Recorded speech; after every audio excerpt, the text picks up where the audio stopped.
Okay. Hello, everyone. Thank you for joining me again today. It is Friday, January 12th, 2024, and I am recapping for you week 5 of the Young Thug RICO trial. So, thank you for joining me. I'm really glad you're here. Please make sure to chat, ask me questions, anything. Let's talk about this case. It's wild. All right, so if you remember, last week was a very abbreviated week. Well, this week was equally abbreviated. I took trusty notes, folks. So they did have like the only full day on Monday. I swear I have never in my life seen a court take so many breaks. It's wild. It is wild. If y'all get a chance to watch this great little show called Jury Duty, it's on Amazon Prime. Like, one of the first things the judge does is call a break, and you're just laughing because you're like, no way, y'all, this trial is that judge. It is comical how often these people break. It's just absolutely wild. Okay. So on Monday, we had that guy Tick. He's on my thumbnail. Who they also call Slug, whose real name is Trontavious Stevens. And he, on Monday, the government finished their direct. I don't know if you guys remember, I was cracking up last week because he was avoiding the answers. He was a terrible witness. His lawyer must have had a good talk with him over the weekend about how, if his testimony is insufficient to the prosecution, he can end up back in jail. You know, he has a plea deal where he's supposed to be revealing these things on the stand. And so he seemed, on Monday, he was talking a lot more. He was actually like answering the questions a lot more. So I found that to be interesting. Finally, on Monday, Brian Steele, who is Young Thug's attorney, began his cross-examination. Okay. First, Brian Steele goes through some messages. I'll see if I can find them for you. I mean, they're really... So first, Brian Steele goes through some messages. These are a piece of the prosecution's evidence in furtherance. They have to show these overt acts, right? One of the overt acts is Young Thug commenting on Lil Uzi Vert's I don't know. I don't know what the thing okay, so there's a guy, Little Uzi Vert. He's also a rapper. I guess he like implanted a pink diamond, like a $24 million diamond in his forehead, which to me is like the dumbest thing ever. And then I read that Vert had to take it out because his fans were trying to steal it out of his head. Sorry, it's so stupid. Okay, I can't find it here, but the prosecution showed the defense showed a video where Young Thug was reacting to Lil Uzi Vert's stupid forehead diamond. Let's see if I can look that up for you guys. You know, I don't know any of these people. I know Lil Uzi Vert. My son likes his music, so I know like 1 or 2 songs. But I'm gonna play something for you. They played it in court, and I'm like, I never even heard this song. I'm so out of it with this hip hop. Okay. All right, you ready? Here we go.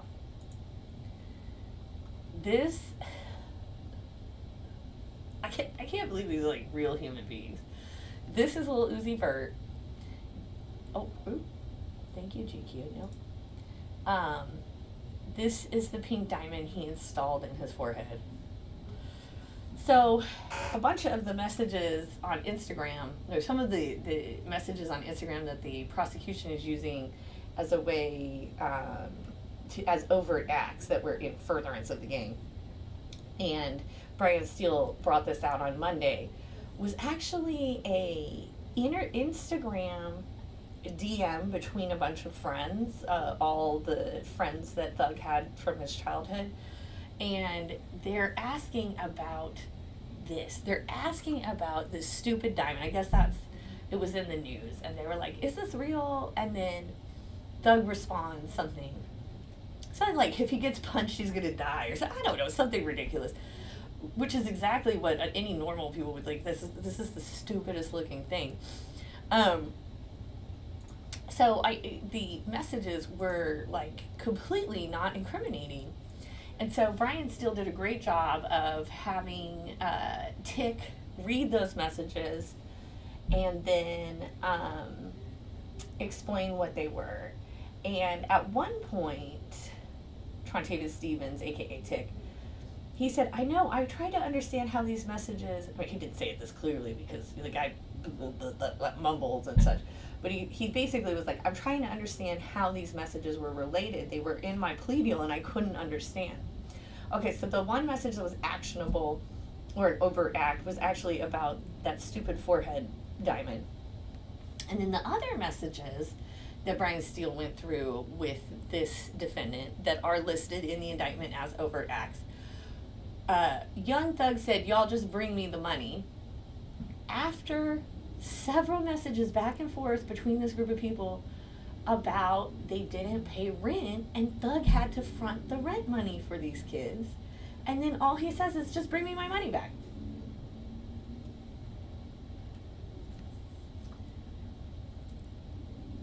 I don't know how that has anything to do with the game. So Brian Steele did a great job talking about that on Monday on that cross-examination. And by the end of Monday, I was like, wow, Young Thug's a saint. I mean, Brian Steele made it out that this guy is supporting all his friends in the hood, trying to give them jobs, help bring them up out of the hood, etc. So I was very impressed. It was a good cross-examination.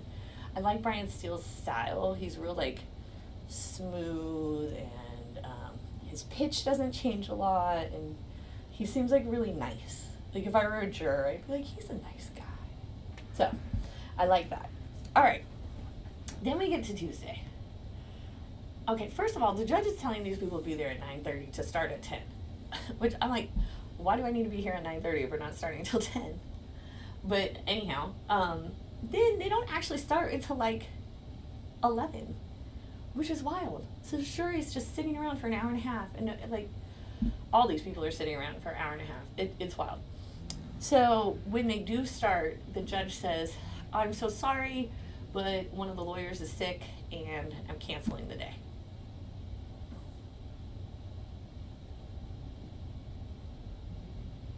Okay, day canceled.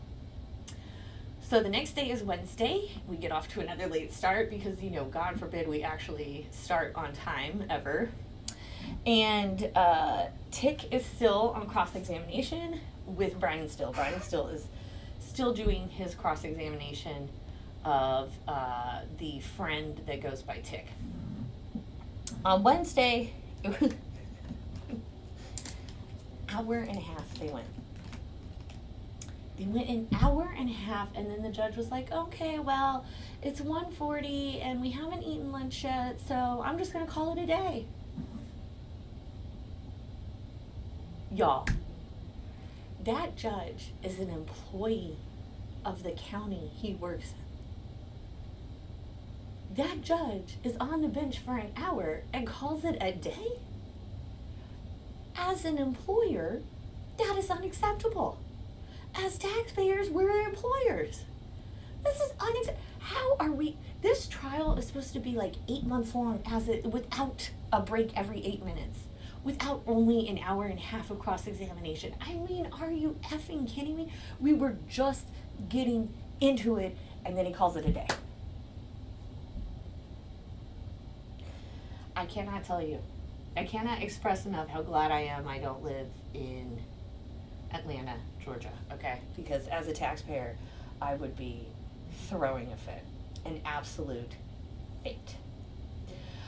Brian Steele did great on Wednesday, really making it seem like, you know, the wearing red and it's all marketing. On Wednesday in particular, there was some hand sign that Thug had done, and he asked the Trontavious Stevens, you know, is that a blood sign? And he said, no, it looks like he's making a P. And then Brian says, oh, do you know he has a song called Pushin' P? Yes, I did. Okay, did you know this is like 2 days before that song came out? Oh, wow, what a coincidence. Okay, not a gang sign. All right, so then we get dismissed in the afternoon. Unbelievable. And we're told to come back Thursday for a half day, which is also unbelievable. So Thursday they come in, and again, an hour and a half of testimony. Again, it's just Brian Steele, and again, he's doing cross-examination on Trontavious Stevens. Brian Steele asked Stevens more stuff about, you know, the gang stuff, basically. Brian Steele shows Trontavious Stevens a photo of LeBron James doing this, or maybe it's a little video. I guess this is some, oh no, I just did it. Don't send me to jail. Listen, y'all, they're prosecuting these people for looking alike, for dressing alike, for talking alike, for doing, don't do anything I do. Don't nobody dress like lcadilac, please. So Brian Steele is like really bringing out on Thursday the marketing aspect. He's talking about some song by some group called Rich Gang. Okay, now, if you've been watching these with me, you know a couple things about me. One, I can't stand the government. Two, I really don't listen to hip hop. So, here, Brian Steele, before the jury came back, they took a break, of course, because the judge, 3, I can't stand inefficiency. Ugh. So, I take okay, sorry, my train of thought got interrupted. So, they're on a break, the jury is away, and Miss Love brings up that Brian Steele is going to be trying to get a music video into evidence. Okay, so they play the music video for the judge outside the presence of the jury, and that's what we're going to go to here. Okay, so don't copyright block me here, people. This is for education, edification, all right? The jury is not in this courtroom. The judge is reviewing the proposed evidence so the judge can make the decision whether or not this is the proper witness for this evidence to come in. I'm just gonna mute it. It's some song called Lifestyle. All right, I liked, watch this, guys, bobbing his head. You see him doing the little head bob. It's actually a really catchy beat. So they're playing the video. I'm muting it because I don't want a copyright issue. YouTube, fair use. Look, he's still bobbing his head. So they're playing the song in the entirety, playing the full music video for the judge. Nobody cares. Look at that. He's like, yeah, I know this song. I don't care. Oh yeah, I wrote this. I'm in that music video. Shannon Stevens, they don't care. So they're playing the video.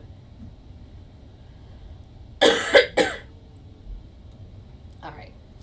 So the judge says, all right, so you're going to try to lay your foundation through Mr. Stevens, because in order for us to admit evidence, we have to have a foundation and show that this person knows of it, etc. Yes. Here comes Brian Steele. I want to show yes. That is true. And then, assuming that foundation is laid to the honorable court's satisfaction, and the court admits it, there are 3 things that are pertinent to this video.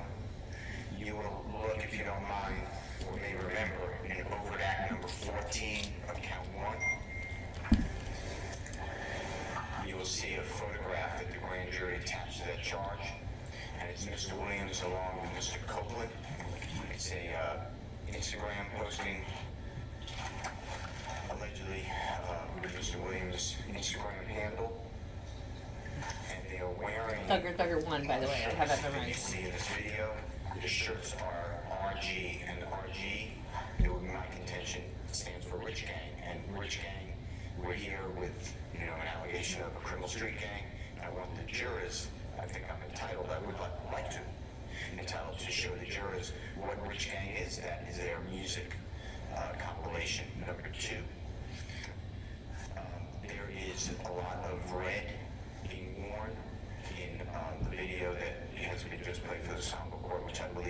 31 if I'm wrong. It's 32. 32. Okay, thank you. And Mr. Williams is not wearing red in the video. It is being worn by other people. The third reason, Your Honor, is there are 2 witnesses on the state's witness list. I gotta say, that is kind of hilarious to me, that the some of the evidence that he's not in a gang is that he wears colors that aren't the gang colors. Oh, look, here's a picture of him wearing blue. See, obviously he's not in a gang. Mr. Brian Williams, his performing name is Birdman. And Mr. Of course I can't remember, it's Lamar, I can't remember his first name. The Qantas Lamar? Thank you, I apologize. Okay. Also a performer known as Rich Homikwan or RHQ. He's in that video, I have no idea who that dude is, but I do know who Birdman is. And I am shocked to find out that Birdman is the state's witness. Birdman is the guy that found, what's his name? Oh, I just forgot it. Lil Wayne. Lil Wayne was in a group, like a boy band, like a boy rap band in the late 90s. And Birdman was like the producer, manager, I don't really actually know. But he is the reason Lil Wayne, and then, I mean, I think Birdman could be credited for quite a bit of Southern hip hop, at least out of Atlanta. So, Birdman is a state's witness. It's just wild. I do know that, what's his name? Lil Wayne did sue Birdman at one point. That's about all I know about Birdman. He's a good producer. It's good music. Former, it will explain Mr. Williams' relationship with them. And this is not a statement as in OCGA section 24-8-801D2A as in Lisa and Alpha, because I am not looking for this statement or these words of Mr. Williams. He is singing. And there are lyrics of Mr. Williams that he is singing on this video, but these words are not for the indictment. This was also made in 2012 or 13. This video? Yes, I had to check my notes. All right, I got all that. Why do you think that Mr. Stevens would be a better witness for a foundation rather than either Birdman or Mr. Williams or Mr. Lamar? Rich Homikwan. If they're in the video. Okay. This judge is awful. It's not just the fact that he's like late and inefficient. This whole line of questioning makes me so mad. So why is Mr. Stevens the reason for the video? Well, here's the deal. Anyone that's seen this video, it could come in under them. If I had seen the video and they call me as a witness and the video is at least somewhat relevant, they can get the video in under me. There is no doubt in my mind that Trontavia Stevens has seen the music video for this song. I hadn't seen it. I wouldn't be the greatest witness, but I know for a fact Trontavia Stevens has seen it. He would be a perfectly reasonable witness because he's seen it. And if they're going to be called, why wouldn't it be better to lay a foundation through them? 2 reasons. Okay. Brian coming in with the list, y'all. This is a public domain. It doesn't make a difference if it's public or not. You still got to have some basis of like frame of reference, and then kind of just lay the foundation from that. You still have to kind of orient it as to place and space. And I'm not saying that it's not admissible. It's just, I don't think that unless he has some nexus with that, I mean, you could, and then we'd be up here all the time and you'd just be showing people, oh, do you understand this, or do you know, is this the person that we're looking at? You've got to have context, and if he can't provide context. That is literally our job. Judge is like, basically, if you can do your job, you can't do your job. Oh my God. He's not the best person to probably lay the foundation for that. I agree, he's not the best person, but he is a person. He can state the obvious, but I mean, but he's got no context. Much like, different like if you have Mr. Williams or Mr. Lamar come in and they say, okay, well listen, yeah, I'm in the video, and let me tell you, in 2012 or 13 with the foundation, this is what was going on, and here's why we're singing about a rich guy. You see the difference? I can't. Like the stupidity. I cannot even. That's not even what Brian Williams is gonna, or Brian Steele is gonna be questioning. Well, okay. We'll have to disagree professionally. He said, "Nah, I don't see the difference." You're asking me a question. I'm asking you a question, but I'm also telling you why And you're dead wrong. I would probably sustain the state's objection. At this point, I think from the court's perspective, it's admissible. It's just not admissible through him. Well, I'm going to then ask the court to reconsider for two issues. First of all, Oh, geez. Sorry, guys. I don't have ad-free YouTube. I'm not cool. and I know every ruling is different, I'm aware of that, but the pushing P video that is directly in the indictment, Mr. Stevens did not have any type of nexus to this. And it was And you let objected it to. And I'm telling you, It was objected to, and the judge let it in. The judge let the push and pee video in, and besides the fact that Mr. Stevens had seen the stupid video, he had no connection to it, no nexus. But that was the prosecution trying to bring in that video. Now the defense is trying to bring in this video, and all of a sudden there's this new threshold that has to be met. This is why we have a constitution, y'all. This is why, like, humans are why this stuff is so important. How dare he? Like, are you kidding me? But, okay, sorry. I'm telling you why I as the gatekeeper are not going to continue on that line of introduction. Then you need to undo the gate you unkept. Raise a frivolous motion. That is the gatekeeper that you are going to do, and that gate's not opening up right now. Yeah, I mean, I'm just telling you. Again, I think the evidence is relevant and it's admissible for the reasons you just told me. Now, I understand that, you know, this is the state's case in chief, and you're trying to get out what you need. He's just not the witness to do so. Well, I also like Disagree. the court to, when I make the motion, I'm making it now, then any of the state's witnesses, we're going to talk about lyrics, we're going to talk about videos, Bingo. about photographs, they have no nexus. They just Bingo. pull things off the internet. There you go, Brian. There you go. And then if this Nexus me now. adopts this, or not adopts it, enforces this ruling, then I'm making a motion still to exclude that evidence. She literally had to stand up because it was such a good objection. She got up because she knew that Brian Steele was correct. This court is biased. This court has not hidden its bias, but this court is biased.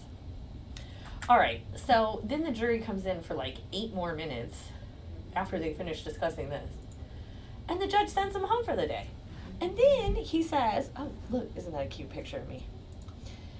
Then the judge advises the jury that the entire week of next week is an administrative week. So they have no jury duty. And they don't actually come back until 10:30 a.m. on the 22nd of January. This trial has been over a year long already. They're taking week-long breaks. They're taking 3-hour worth of breaks a day. They're doing an hour and a half of legal work a day. I am going to be a great-grandmother by the time this is concluded. I'm guessing that several of the lawyers in that courtroom will die before this trial is over. There might even be a re-election for that judge. I don't know if they elect judges. I don't know if they elect judges in Atlanta, but they do here in Texas. He might even be up for re-election and then not elected, hopefully, because he's a terrible time waster. And, God, if I was, like I said, if I was a tax-paying citizen in Georgia, ooh! So they don't come back till the 22nd, y'all. Ridiculous. So that means I won't see you to talk to you about this case again until the 26th, which is awful. It sucks, and I'll miss you all. I really appreciate you being here with me. Don't forget to hit like and subscribe. Don't forget to check out my other content, and have a wonderful day, which I hope is full of breaks, just like this jury. I hope you get as many breaks in a day as this jury does. All right, y'all, have a great one.